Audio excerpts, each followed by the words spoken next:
2002 movie, Frank Abagnale. Life is told in a movie called Catch Me If You Can. Have you seen this movie? Leonardo DiCaprio plays Frank Abagnale, who's a con artist. He has no money, and so he learns how to become what he needs to become in order to get a job, but he's never really that person. Starting with a high school French teacher, he pretends to be the French teacher when he himself is still in high school. It goes from there to him pretending to be a doctor, and then he pretends to be a lawyer. He pretends to be an airline pilot for Pan Am. All of this before he's 20 years old. He just finds out how to make people trust him, and then after they trust him, they promote him, and he gets the ultimate job, even though he never knows what he's doing. That reminds me of us. So I thought I would spend some time this morning, just not the whole service, just taking a few moments to try to touch that part of you that feels a little bit like Frank Abagnale, that you're not who people think you are. Because that's kind of how it feels for me to be a shepherd for my life or as a pastor. To start with, I'm not very good at this. I never know what to say. I'm in a situation after another. Every hour the situation changes, and I find myself in the middle sometimes of a very sticky situation, and I never know what to say. The first funeral I did, I didn't even know the guy. Because they couldn't find a pastor. They called me, I met him at the door. The son met me at the door and said, "Are you the pastor?" I said, "Yes, I am." He said, "Well, that's my father in there. He was a mean beep." Then he said, "I don't want you saying any nice things about him. Other than that, say whatever you want. But whatever you say, don't lie." So I got up and tried to fumble through my first homily I'd never even been to a funeral before. We didn't practice this in college. We just got kind of dumped into it. I was 28 years old, riding an elevator, and the oncologist turns to me and says, "I have to tell this person who's a member of your church that the cancer is terminal. She has less than a few weeks to live." I don't have the nerve to tell her. I need you to tell her. I'm thinking, dude, I'm 28. You're like 50 something. Shouldn't you be doing this? But it turns out they don't train you for this in med school. And so I sort of get handed the ball. That would be the first of multiple times. I've had people call me on a Thursday afternoon saying, "Just answer the question, yes or no. If a person commits suicide, do they go to hell necessarily?" I said, "Can we talk about this?" He said, "Just answer the question."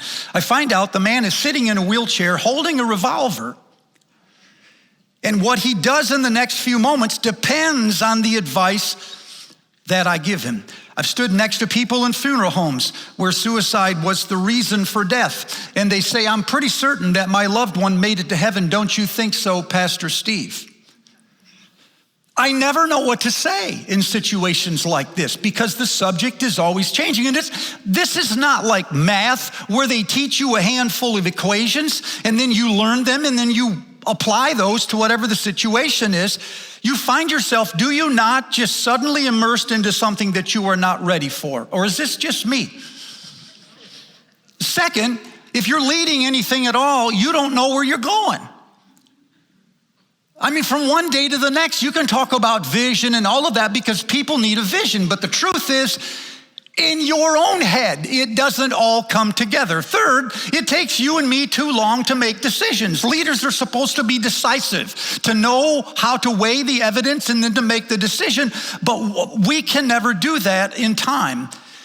Every time I speak, it seems that the sermon is impractical. I mean, I know this, but I don't care anymore. Because I don't know how to make it practical. So you come away from that thinking, well, shepherds feed their sheep. I think I don't know whether they're eating or not. And fifth of all, as an introvert, I like people 3 at a time. And you find yourself always in crowds larger than that. So there's always this sense of saying, we finally get to meet you. What a disappointment. I tell Lori, I say, they'll listen to me, but they like you. So there's this constant tension and frustration as a shepherd where you're supposed to do something, but you never know what you're doing. Can I get a witness? Man.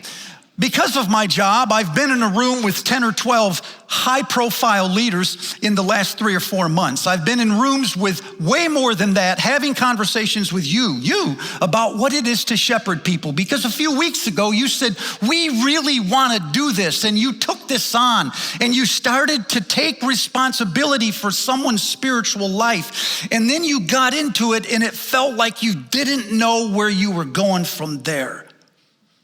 What I discovered is that almost every shepherd lives with an internal frustration all of the time. God bless us. Are you tracking? So I start reading through Moses' story again, because he's the quintessential leader. And I got a wonderful breath of fresh air. To start with, he didn't like his job. Now, I love mine, honestly, but there are days, and you feel exactly the same way. Not only that, he was called to lead people who didn't like him. They didn't believe him whenever he talked. They constantly grumbled and said, you have led us out here to starve us in the wilderness. And when I'm reading this in my office with the door shut so I can talk out loud, I am pleading Moses' case. I'm like, are you serious? Can you not turn around and see the Red Sea behind you? Can you not see the manna and the quail? And you still think, come on, how many times are you gonna say this? But that's who he was called to lead. Third, he never knew where he was going either. He'd wake up in the morning, and if God said we have to move, we have to move. In fact, the book of Exodus ends by saying that they stayed where they were until the cloud and the pillar moved. And when the cloud and pillar moved, everybody would pack up and leave. But they would stay where they were until the cloud and pillar moved. Can you imagine leading 600,000 men plus their families? And they come to you and say, what is God's vision for the future? And you go, to be determined. Because the cloud and the pillar has not moved. How long can you do this before your approval rating starts to go down? Not only that, he constantly felt responsible for something he could not make happen. Moses, throw down your staff. Moses, put your hands over the sea. Moses, speak to the rock. Moses, throw the wood into the water. And every time he does these things, they must have seemed to him harebrained. And the result depended upon what God and God alone was going to do. But he was constantly on the edge, having to do things that didn't make sense, and he couldn't make them happen. Fifth, how many complaints are there? Most of them, of his work was done in private. When he was on a mountain arguing with God to negotiate a better future for people who did not appreciate what it is to argue with God for their future. It was unseen and it was undervalued, and he was called to it consistently. And what struck me as I got to the end of his life in Exodus, or in Deuteronomy chapter 40, and this was the hardest of all, is that I think he died feeling like a failure. All of this would be bearable if it ended well. But to our knowledge, he did not hear, well done, thou good and faithful servant. Instead, what we read in Deuteronomy chapter 32 is that the Lord tells him to go out to the Abarim ridge. There climb Mount Nebo. And when you are on Mount Nebo, look over the vast horizon and you will see the fabled land where you have been moving people for 80 years. You will see it, but you yourself will not enter it because you didn't speak to the rock. You struck it in anger, and that one mistake cost you. In fact, God would tell him that 3 times, which seems symbolic to me because it's not like God to rub it in our faces. And yet in his life, there's 3 times when he calls Moses to the top of the ridge, look at the land, and then he reminds him, you yourself will not enter because you failed at the critical moment. So Moses climbs the mountain. He looks over and he sees the land. And after he sees it, the Lord tells him yet another time, you see it, you will not enter because you have not kept my holiness in front of the people.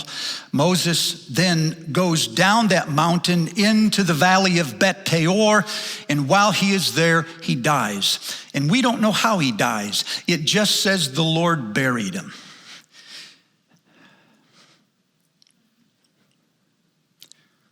And all I can think of is that this may not have been a peaceful, quiet ending. What if it was a natural disaster? More like a rock slide then. Because I'm not sure God dug a hole. Maybe he did. But I'm not positive he dug a hole. It's just as likely. The truth is, nobody knows, and I don't either, that the ending could have been very peaceful or it could have been very violent. But either way, he was buried in an unmarked grave. To this day, nobody knows where he's at. And so I started adding up the pieces to this. And you can see the angst that was building up inside. Here is a man that has given 80 years of his life and done some of the most heroic things. And yet when he gets to the end of his life, on account of one mistake, he is told he must look at the range 3 times and then told each time he will not go in. As he comes down the mountain, he is possibly buried in a tragic accident by God himself in an unmarked grave. The last hours of his life are on a mountain alone. He's not with his family. He's alone.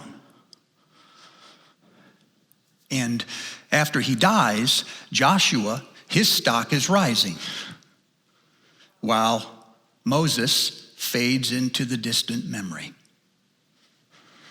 And then we get the epilogue. In all of Israel's history, never was a man like Moses, who did all of these things and spoke to God face to face like a friend. And when I heard it, I asked myself, why didn't somebody tell him that while he was alive? Here's what I mean. About 6 weeks ago, you called Lori and I onto this platform, and for 20 years of service, we are grateful. You showered affirmation after affirmation upon us. But here is a man who served his people 4 times that long. And his congregation was 400 times the size of this one. And yet the end feels more tragic than it does satisfying, at least to me. Are you there? Well, it seemed like an invitation to go back over Moses' life and read about this struggle that he had as Israel's leader. And what I found, you guys, was a series of contradictions. And I think it was here in these contradictions, Moses' frustration was always rising. He could never put these to rest. And here's why I tell you this. Because as I slip into offices of the 10 to 12 people I've talked to, I hear the same contradictions. These have not been 10 or 12 different conversations. It's been the same conversation 10 or 12 times. These contradictions rise. A person will say one thing in one moment, and 6 minutes later, they'll say something entirely opposite. So for instance, I hear Moses saying, I am called to do this. I feel chosen. I must do this. And about 5 minutes later, he says, man, I am so inadequate. I can't do this. This thing is draining me energy. On the one hand, he says, I love my job. On the other hand, he says, I hate the pressure. Can I get a witness? This job gives me energy. This job exhausts me. This is exactly what happened to him. He's minding his own business one day when God interrupts with a burning bush. He answers the bush, what are you supposed to do? And by the time he answers it, God already has a plan. He says, I will do it, but you must go. And Moses starts throwing up all these defenses. He says, I'm not any good at this. The people won't listen to me. I have a speech defect, and I don't even like these people. But he cannot talk God out of this. God has made up his mind. And so he is caught in this frustration of being called to do something and yet feeling the entire time that he's not any good at this. Is this you? I mean, it leads to what some call an imposter syndrome, which is the idea that, look, there's a dirty little secret. I'm not any good at my job. Nobody has figured this out yet, I think. Maybe they're just being nice. But someday they're going to be on to me. And when they're on to me, the game is up and I will have to go. These people continuously call every success luck. They quit early and they bounce from one commitment to the next. They sabotage their own success because they can't imagine themselves having any success. And it rises, I think, from this internal tension of being called to do something that we never quite got good at. I hear another one. I hear people say, oh man, I'm optimistic. God will provide. We must have faith. And then 5 minutes later, I hear them saying, oh man, I'm pessimistic. We don't know where we're going. Where is God when you need him? And they're saying this 5 minutes apart.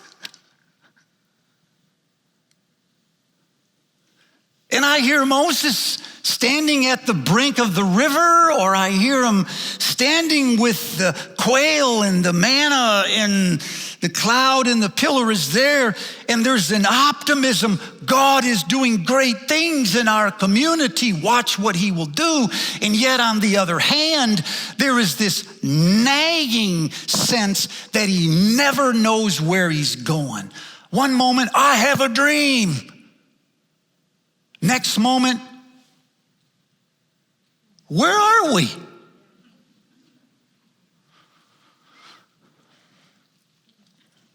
I hear people say, I hear Moses say in one moment, man, these are my people. I love these people. A moment later, these people drive me crazy. So like in Numbers chapter 11, when the people of Israel rebel again, Moses is in the they drive me crazy mode. He turns in and he says, Lord, Who am I that you should give me this problem? He says, are these people mine? Did I give birth to these people? Why would you make me lead people that are not necessarily my people? So he's completely frustrated and he's distancing himself from the people. But 3 chapters later, in Numbers chapter 14, when God is angry, Moses steps up and says, no. Remember, these are your people. If you kill these people now, the Egyptians will say that you didn't know how to lead them. You must be strong, Lord. I'm thinking, wow, man, do you hear what I'm saying? The dude is all over the place. At the end of his life, he knows he's done.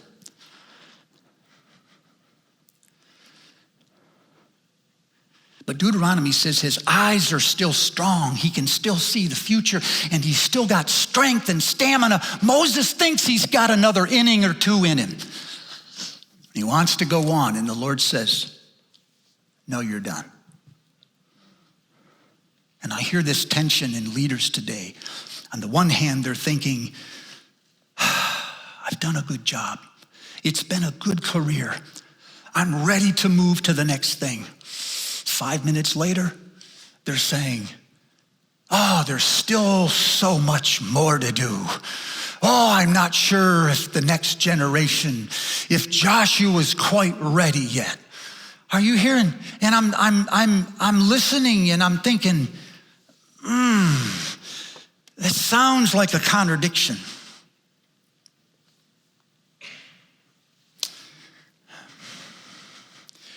Can I take a few moments, really just a few, because I'm looking at the clock, and just speak to you from what I think I heard God say as I wrestled with these tensions, because I clearly have felt all of them.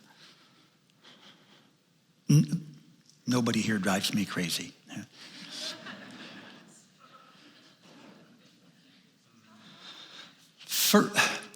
First of all, you are not losing your mind. You are not a hypocrite.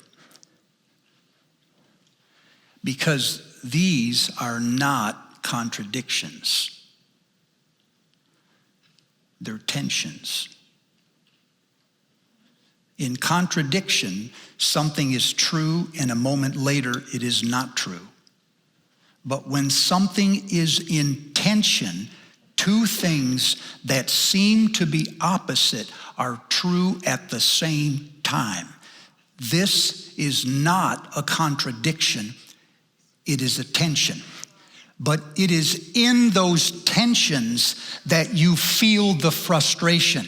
That's what makes you feel stuck and like you can't do this. And what your tendency will be is to ask God to just take one of these things away. Either A, make me better at this, or B, find somebody else.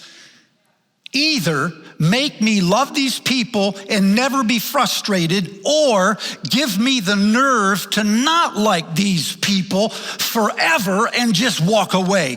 But you can't leave me with two feelings at the same time. That's where the frustration and the tension is coming from, I think. And our trouble, people, is that we keep trying to resolve it. No, listen, you don't resolve tension. You resolve conflict. When something is in conflict, the Latin word literally means to strike against. We have two feelings or ideas that are colliding. I love these people drive me crazy, and they're fighting. But when something is in tension, the Latin means to pull apart. I have two things that are moving in opposite direction. Here's what I think I heard the Lord say. And by the way, I'm speaking to teachers.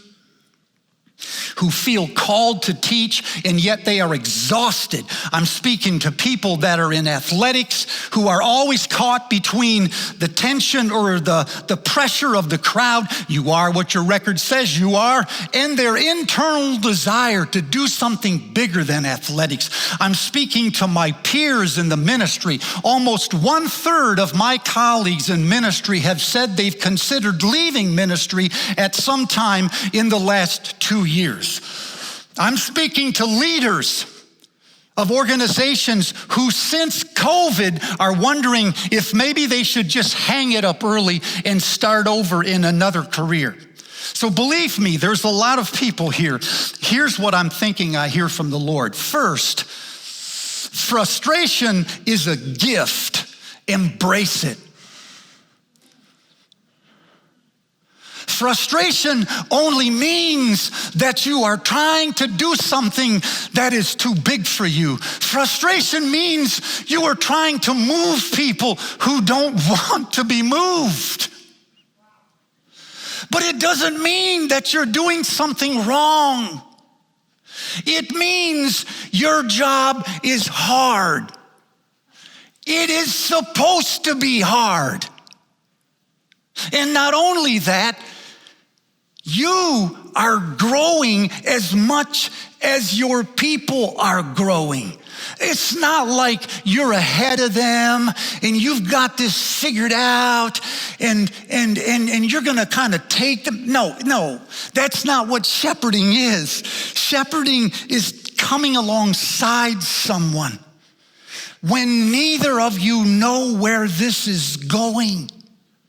Building a relationship with those people and going to places you cannot know, but you go together. So the shepherd is formed in the crucible of these tensions. If you ask for God to take away the frustration, he won't, because he shouldn't. The frustration is the labor pains that produce what is new.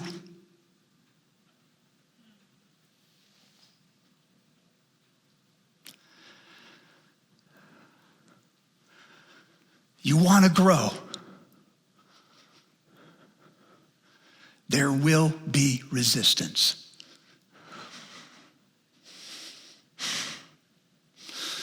Sorry. I hear this collective sigh. Second, but in frustration, something new is rising. Let it.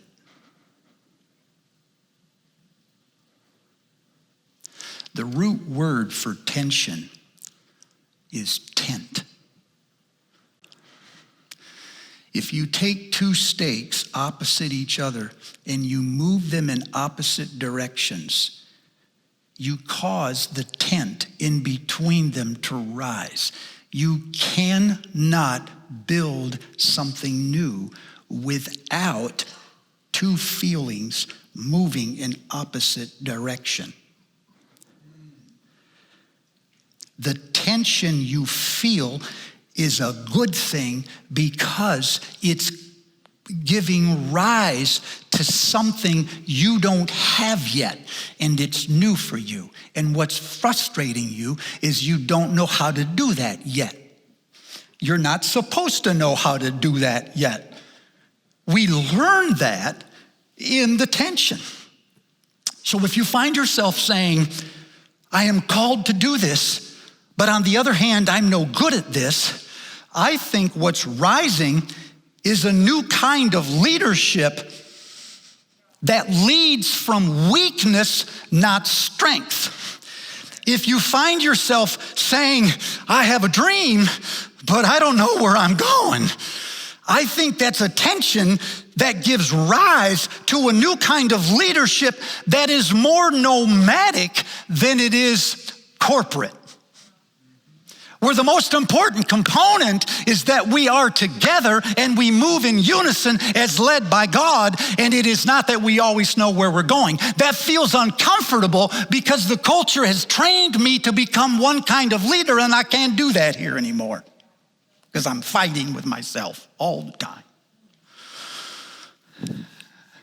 Are you guys okay? Third, almost done. There is room in this tension for company. Let them in. As Israel grows, Moses tries to judge the entire nation. Exodus 18 says he's sitting on his chair from morning until evening trying the cases.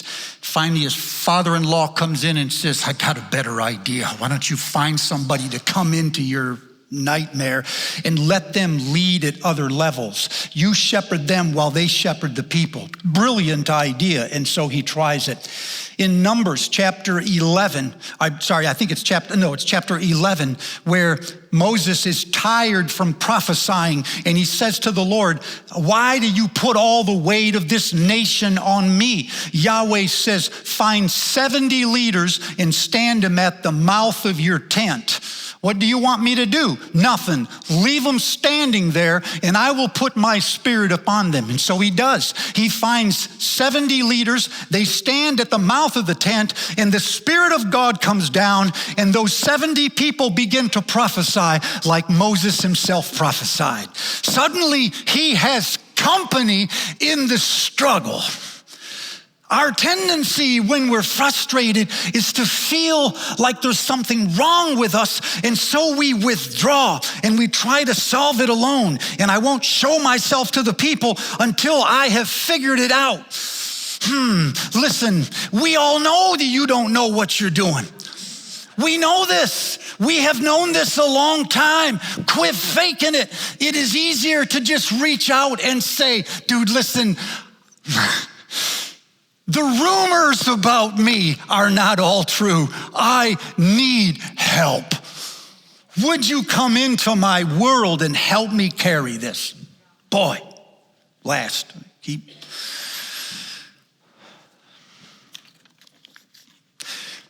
At the end, this is God's work. Let it go. You got this job because you stepped forward when other people wouldn't. You took responsibility for somebody else's spiritual life, and that is a magnificent thing. Thank you for the way that you care for people as well as you do. But when you feel the frustration, you must be able to let it go. 2 weeks ago, you put someone's name on a card, and then you came onto this platform and you walked back here and placed it on the altar. Do you remember that? Leave it there.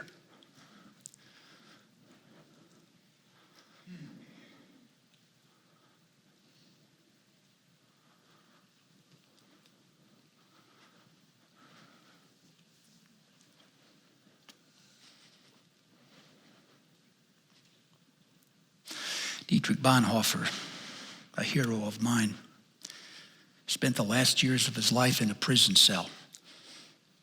Attempting to assassinate Adolf Hitler, he considered it a moral obligation. In the prison cell, he wrote several letters and papers to his best friend Eberhard Bethge. And he speaks about all sorts of theological concepts that he never had time to unpack. But occasionally in this book, he writes poems.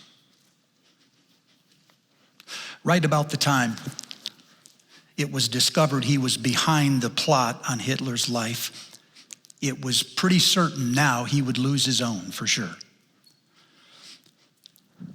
One of the poems that Bonhoeffer wrote at that time in his life is called Who Am I? And I won't read the whole thing, but I thought the words, the language of this, in my opinion, saint who stood in the fires and ultimately died a martyr's death, he described vividly what every shepherd in this room feels like. Who am I? They tell me I step from my cell's confinement calmly, cheerfully, firmly, like a priest from his study. Who am I? They tell me I talk to the guards freely, friendly, clearly, as though it were mine to command. Am I then what other men say I am? Or am I only what I know of myself? Restless, longing, sick, struggling for breath, yearning for colors, for flowers, thirsting for words of kindness, for affirmation, trembling with anger and petty humiliation, tossing in expectation of great events, powerlessly trembling for friends, moving to an infinite distance, weary and empty at praying, at thinking, at making, faint and ready to say farewell to it all. Who am I? This or the other? Am I one person today and tomorrow another? Am I both at once, a hypocrite before others and before myself, a contemptible weakling? Who am I? They mock me, these lonely questions of mine. Whoever else I am, thou knowest, O God, I am thine.